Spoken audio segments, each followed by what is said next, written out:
To be wow, chicka wow, wow, chicka wow, wow, chicka wow. What's up, YouTube? Today, I'm going to be going through and ranking every single Awkwafina voice role from worst to best. All 15 of them. But before we do, I'm going to go over a little bit of background on how we got here. Awkwafina rose to prominence in 2012 when her rap song, My Bag, went viral on YouTube. She wrote this song when she was still in college, and she was able to leverage the success of that song into a full rap album, which led to a career on television and even movies, culminating in her role in the massively successful Crazy Rich Asians. And it was around this time that she started voicing in animated movies. So much so that since 2019, there has not been a single year where she has not voiced in a major animated film. In 2023 and 2024, she was a major character in 2 animated voice roles each year, with 2 more on the way in 2025. I'm not saying she's a bad actress. I mean, she won a Golden Globe Award for her lead performance in The Farewell, but her voice is so recognizable that it becomes a bit of a problem when she's in so many major animated feature films every year. I think that these 15 projects all use her voice to varying levels of success and failure, so I am here to definitively rank each and every one of them from worst to best. But before I do, if you've been enjoying my content, please like and subscribe. It really helps a lot. Thank you so much. Now, let's get ranking. Wow, chicka wow, wow, chicka wow. I remember. In last place, we have the live-action Little Mermaid remake from 2023. In this movie, Awkwafina plays Scuttle, and I think this is the only spot on the list where her character actively makes the movie worse. I don't hate this movie. In fact, I had a good time watching it in theaters, and I thought Halle Bailey did an amazing job as Ariel. But this movie is such an overbloated mess. The original animated movie was a tight 83 minutes, where each scene and song felt essential and moved the story forward. The live-action remake is 2 hours and 15 minutes long, almost an entire hour longer than the original. Part of that increased runtime comes from 3 new songs from Lin-Manuel Miranda, including one song that Rolling Stone described as the worst Disney song ever. The song they're referring to is, of course, Scuttlebutt, performed by none other than Awkwafina. Howard Ashman wrote the lyrics for the original Little Mermaid, as well as writing lyrics for Beauty and the Beast and Aladdin before his untimely death. And to quote the Rolling Stones article, Howard Ashman's musical philosophy was that every song should propel the story forward, and songs need to have a purpose. A character only sings when words alone cannot suffice. Scuttlebutt, however, is the very antithesis of Ashman's songwriting, delivered via an ear-piercing rap. Go ahead and get her out of bed and get her ready for the wedding, set the setting so we can't slow down. That's scuttlebutt. Also, in the original movie, Scuttle was a seagull, and now she's a gannet? What's up with that? In 14th place, we have the 3rd SpongeBob movie, the SpongeBob Movie Sponge on the Run. In this movie, Awkwafina plays Otto, a robot created by Sandy to replace Mr. Krabs, and later reprogrammed by Plankton and Karen to drive SpongeBob to Atlantic City to find Gary. Awkwafina doesn't do anything wrong here. She voices the robot fine. All aboard. You're fired. But her character is a representation of everything that is wrong with this movie. Let me explain. When the trailer for this movie first came out, I was legitimately super excited. The SpongeBob movie is one of my favorite movies of all time. The 3D animation here looked gorgeous. And this was one of the last projects that SpongeBob creator Steven Hillenburg worked on before his untimely passing in 2018. Also, the whole movie is based around SpongeBob trying to find Gary, which, like, who doesn't love Gary Come Home? Gary come home. I want peanuts. Unfortunately, I don't think that this movie works at all. Like I was saying earlier about Awkwafina's character Otto representing what's wrong with this movie. It's the fact that SpongeBob feels like he has no agency in his own movie here. In the original movie, he was driving the paddy wagon, and in this movie, he and Patrick are literally in the back seat, being driven along. And it gets so much worse from there. Shortly after Otto starts driving, SpongeBob and Patrick fall asleep and enter a shared dream where they're in the Old West. And they meet a sage tumbleweed named Sage, played by Keanu Reeves, who tells them that they need to go into the tavern and free the ghost zombie pirates, which doesn't even make any sense. Like, you're either a zombie or a ghost. You can't be both. Anyway, SpongeBob and Patrick go into the tavern, and then Snoop Dogg starts singing for some reason, and it just sucks. And then Danny Trejo shows up, and apparently he's the devil, and what are we doing here?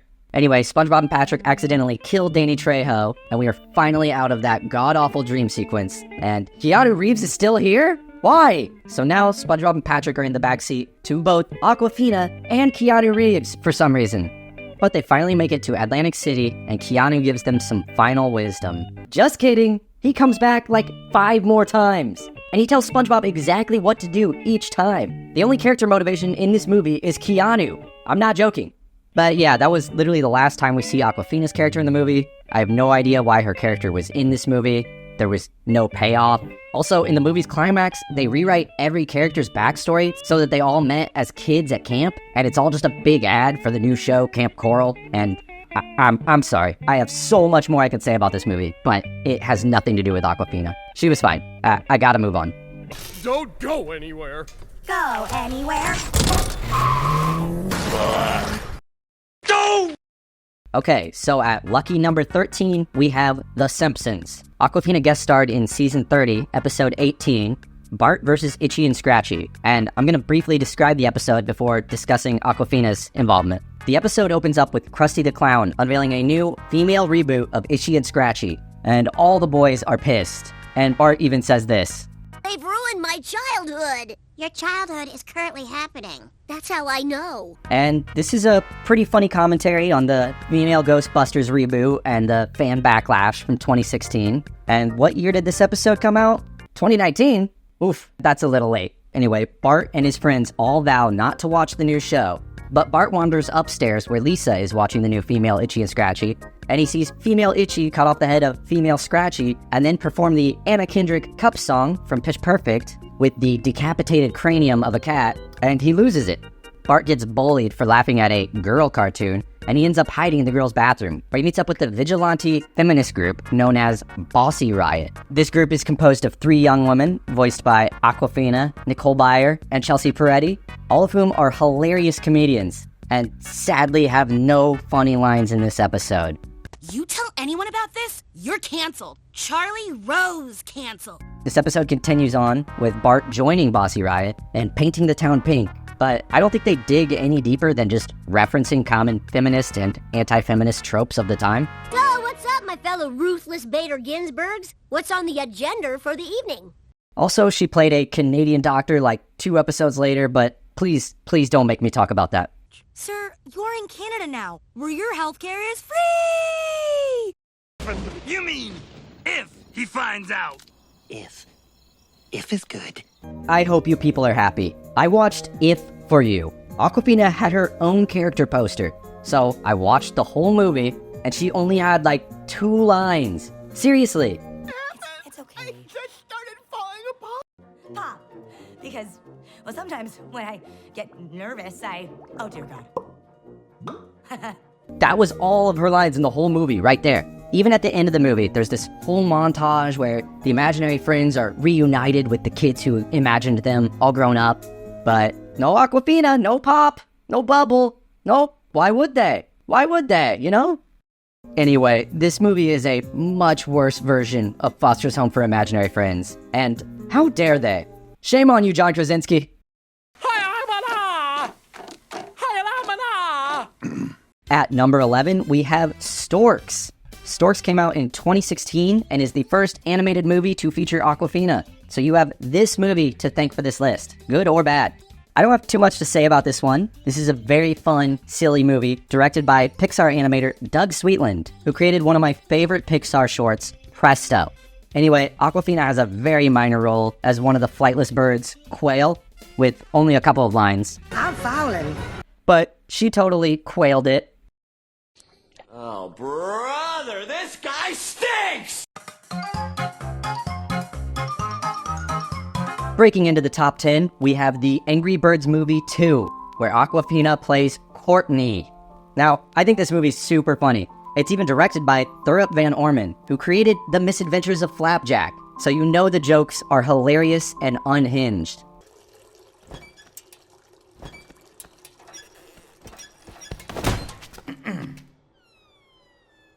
I think my only problem is that there are way too many characters.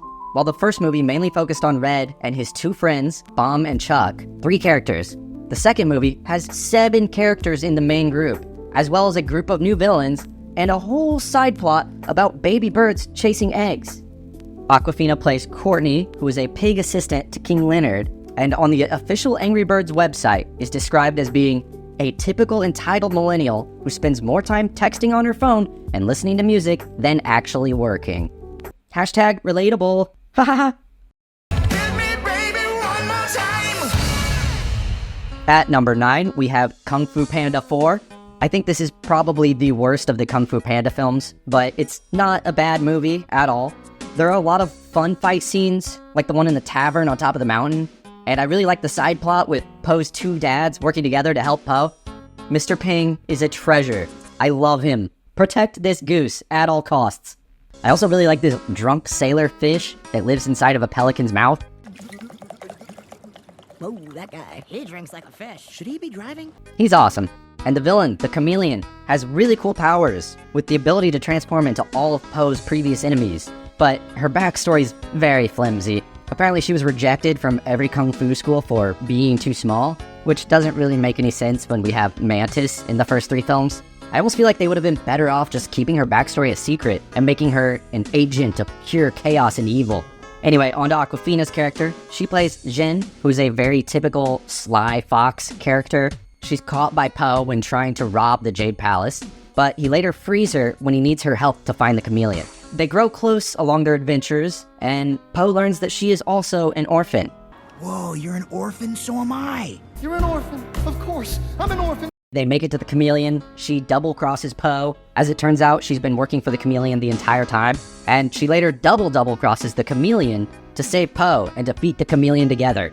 In the end, Po chooses her to be the next dragon warrior, and the movie ends on a high note with Jin training with the Furious Five while Tenacious D covers Britney Spears' Baby one more time. It's so good. I sure hope nothing bad happens to that band.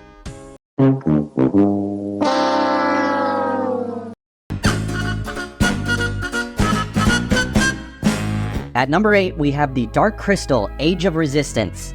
This is the prequel series to Jim Henson's massively ambitious puppet fantasy epic, The Dark Crystal.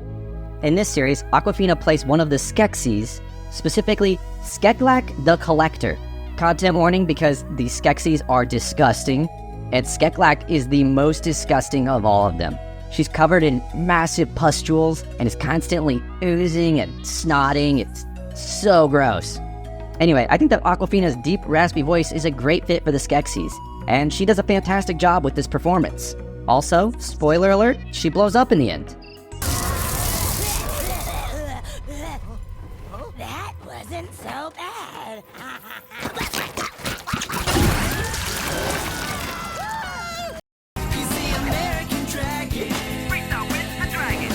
At number 7, we have Raya and the Last Dragon. In this movie, Awkwafina plays the eponymous Last Dragon, Sisu. While this movie may not totally work for everyone, I like that Disney was trying to do something different. They made an epic fantasy action movie with its own lore and world building inspired by traditional Southeast Asian cultures, and I think Awkwafina does a great job as Sisu. She's funny and awkward, which is in great contrast to the regal, elegant qualities people expect from a dragon. And she's able to nail the emotional scenes as well. Overall, I think it's hilarious that Awkwafina was able to go from singing rap songs about her lady parts on the internet to starring in a major Disney animated movie. Look how close my butt is to my head. I'm the bad guy. At number 6, we have The Bad Guys. This is such a fun, stylish movie. Awkwafina plays Miss Tarantula, a member of the titular Bad Guys, which is a group of animals that everyone assumes are bad, along with Mr. Shark, Mr. Piranha, Mr. Snake, and their leader, Mr. Wolf. They're a group of criminals that pull heists to get by, and she is the hacker of the group. She can hack into anything with her little laptop and 8 legs. Awkwafina does a great job voicing this sassy little arachnid. Oh look, she's even got a hoodie and headphones, just like Courtney from Angry Birds 2. Classic millennial. I want to return this stock. Why? It's very annoying! At number 5, we have Migration. I know, I'm as surprised as you are to see it this high on the list. I watched this movie specifically for this video the other night, and found myself really enjoying it. It opens up with this beautiful 2D style animation sequence with the dad duck telling stories to his duck children. The director of this movie is Benjamin Renner, who previously directed 2D animated films like The Big Bad Fox and Other Tales, and Ernest and Celestine, both of which are beautiful movies. And he retains a lot of that 2D charm here in CG. It's basically a family road trip movie with the mom, dad, and kid ducks migrating south for the winter. Oh, and Danny DeVito as their Uncle Dan. He's there too. Can't forget Uncle Dan. Uncle Dan, Uncle Dan, Uncle Dan, that's me. Of course, things go wrong on the road trip and they end up in New York City, which is where they meet the seemingly evil leader of the pigeons, Chump, voiced by Awkwafina. And I think this is great casting. It's not just celebrity stunt casting. Her raspy voice and thick New York accent work perfectly for a disgusting mangy city pigeon. Who said that? Oh, what? Not me. Nope, not me. Just kidding. Come on, it's nothing. Just stick close to me and everything will be all right.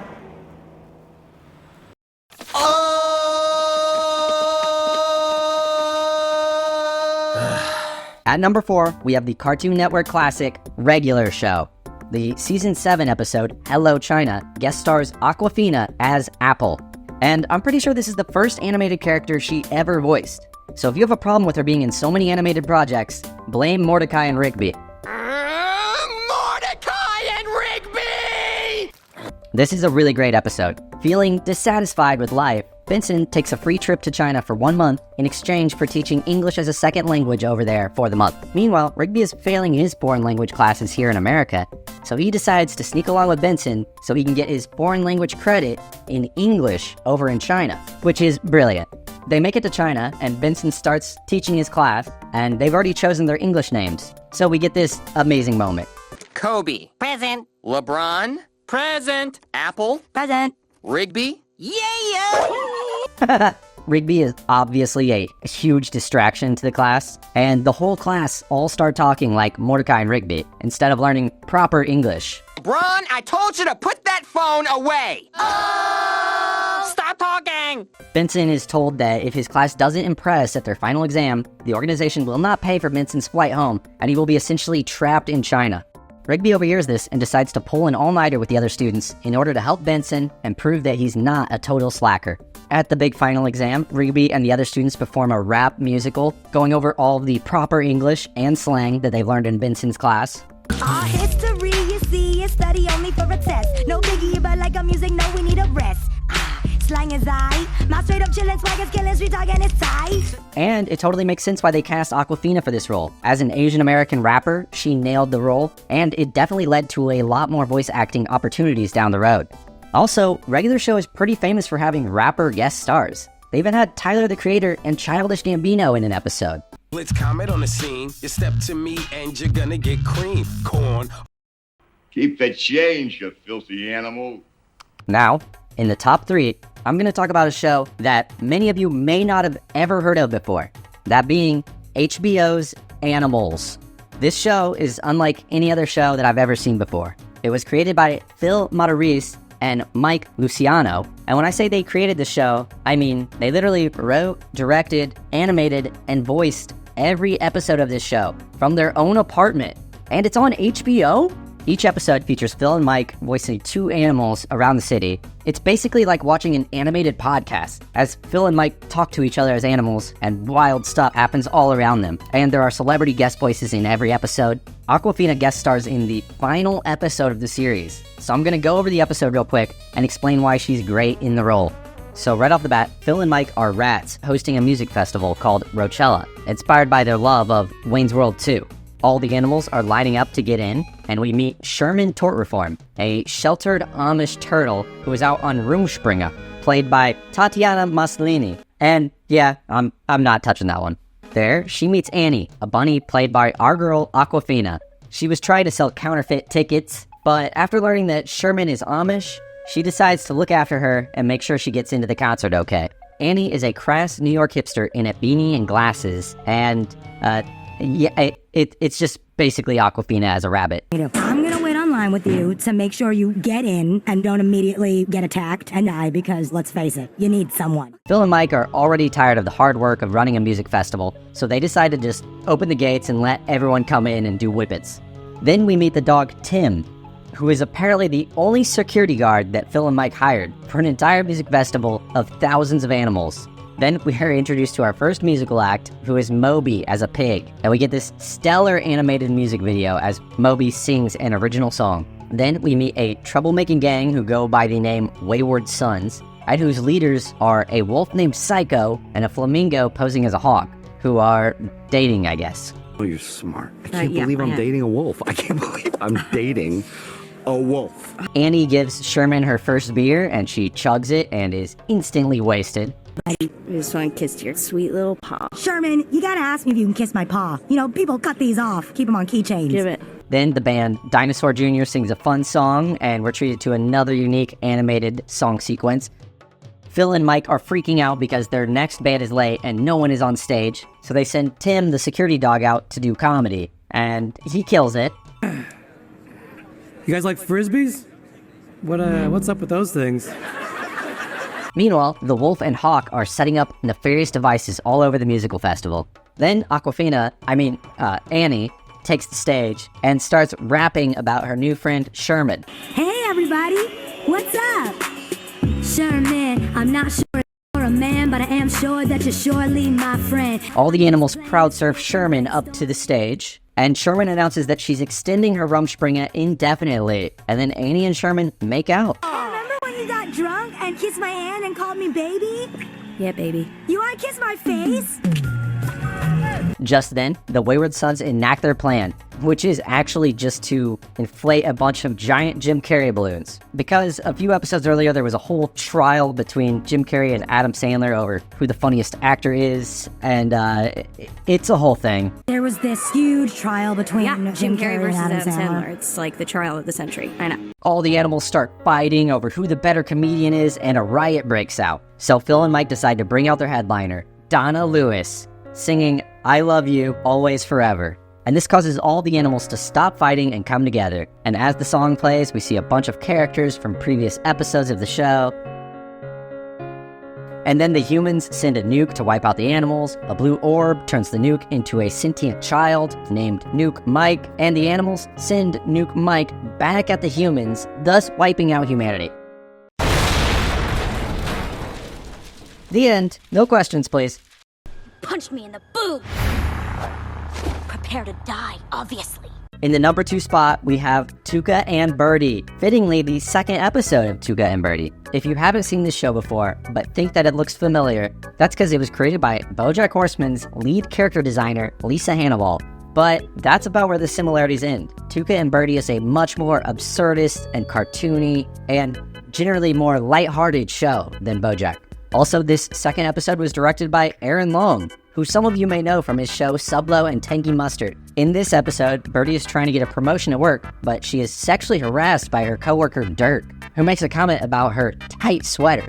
This causes her left boob to quit and jump off her body.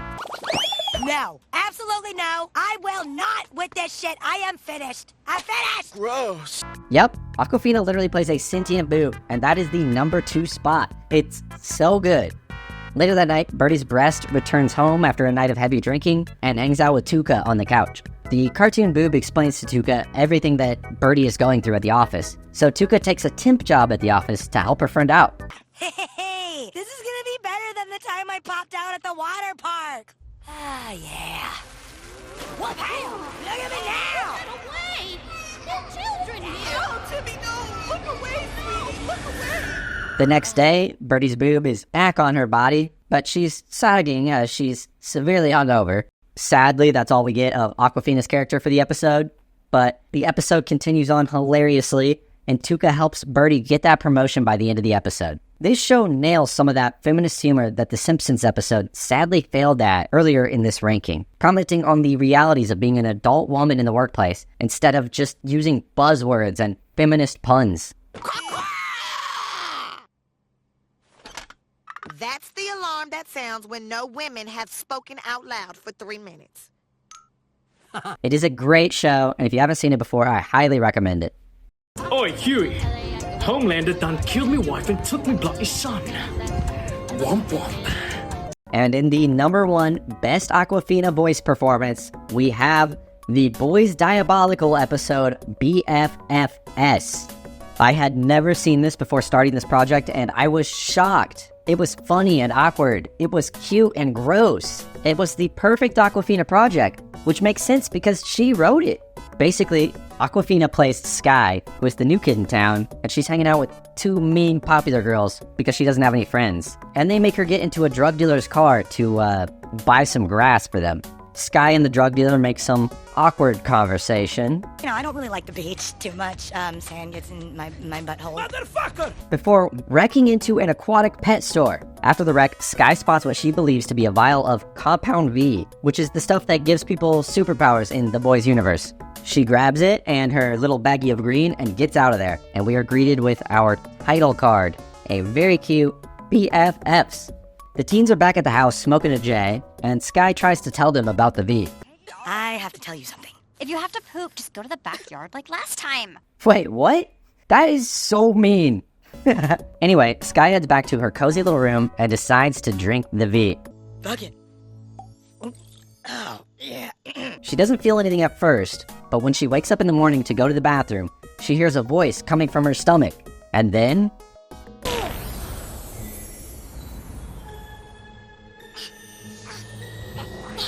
What the? Whoa! Yep, this is real. Her superpower made her poop out a sentient turd. And the poop is also voiced by Awkwafina. The #1 greatest voice performance by Awkwafina is literally a talking piece of poop. Insane. Meanwhile, the Deep is torturing the drug dealer about where the Compound V went, and he tells him that some girl named Kyle stole it from him. The Deep is basically Aquaman, if you haven't seen The Boys. Sky and the Poop become best friends, and the Poop decides to name herself, Areola for some reason. But would it be okay if I name myself Areola instead of Georgia? Because I feel like Georgia, I just think it sounds like shit.